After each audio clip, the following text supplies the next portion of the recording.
Today I'm going to be giving an MC-707 live rig performance. But before we do that, today's patron shoutout goes to Oleski Solonique.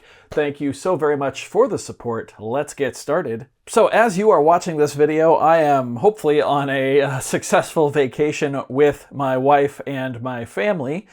So I figured maybe I'd give a little different type of video in my absence. I've been working on my live rig for really the past 2 years now at this point. And while I have a lot to say about where I'm at right now, I'm not quite going to say it today. Instead, I'm just going to show you kind of what I'm up to with a couple performances. These are very much both still works in progress. I've only had the MC-707 for a couple of weeks. I'm still learning it, and I haven't really done anything with my pedal board yet. I'm not even going to show you the pedal board. All you really need to know is that there is a kick drum pedal down here that I will be playing a couple times in this performance. While the last time you saw the rig I was live looping, I've actually given up on live looping since then for a myriad of reasons that I'll go into in a different video. But now the point of this is to mix a lot of live play with some pre-recorded backing elements to bring fuller songs. So really quick before I start, I'll just go over everything. All of the sounds are the MC-707, and then I have a variety of ways to control those sounds. The first one, of course, being the pads here. The pads on the MC-707, I can control a track with those. Then I have the SPD-SX over here.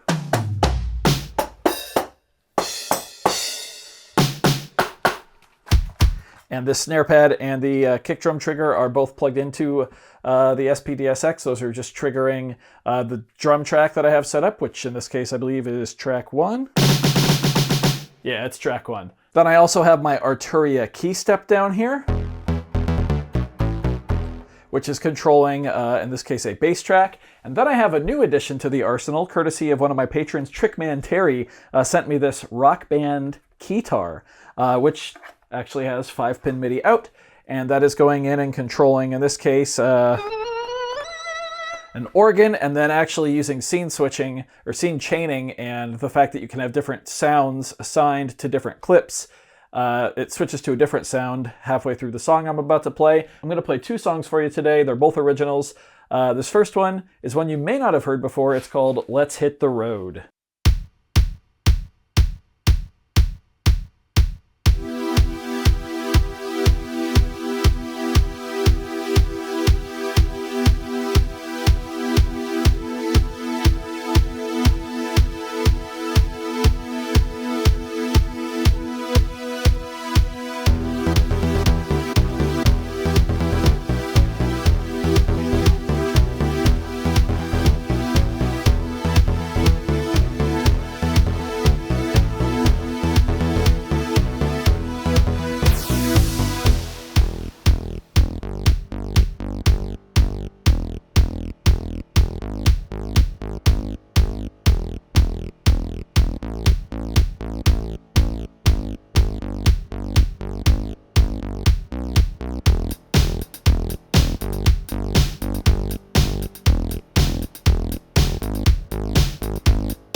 Also, I think I mentioned it, but all of these are very much a work in progress, so please bear with me. There's going to be mistakes and things. I definitely missed a big drum fill right there because I'm still trying to figure out how to like swing the guitar around. I don't have a locking strap for it either, which is something I need to get, so this can, the strap can come off and fall. So yeah, definitely a lot to work on here, but I'm really enjoying where the performance is at right now. I've got one more song to play, and this one is kind of a free beat classic. It's called Mystery Hour. This is a track that I've always used as a kind of test whenever I'm setting up a new live rig or, you know, playing with a new piece of gear in the rig. So yeah, this one might go a little smoother. We'll see.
Little mistake there at the end, but yeah, that's where we're at right now. I'm actually pretty happy with it. I quite like having the scatter effects on board in combination with like live play. I think that's super cool, and I can't wait to explore that further. I also am going to work on making this setup on the stand a little better, because right now it's the 707 Velcroed to some supports underneath, and then also Velcroed to the top of this key step, just because there isn't quite enough room, but I think I have a solution that's going to work out for that.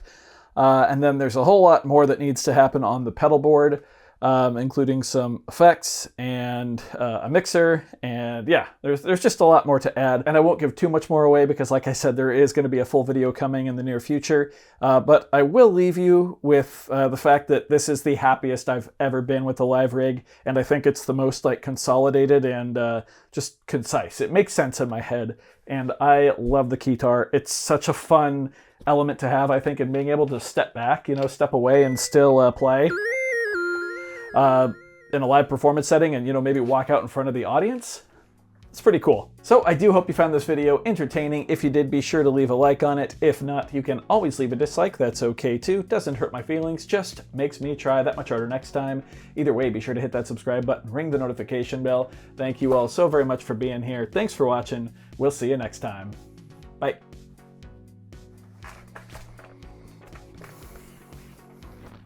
Oh god, I didn't take my headphones off first, then the guitar. There we go.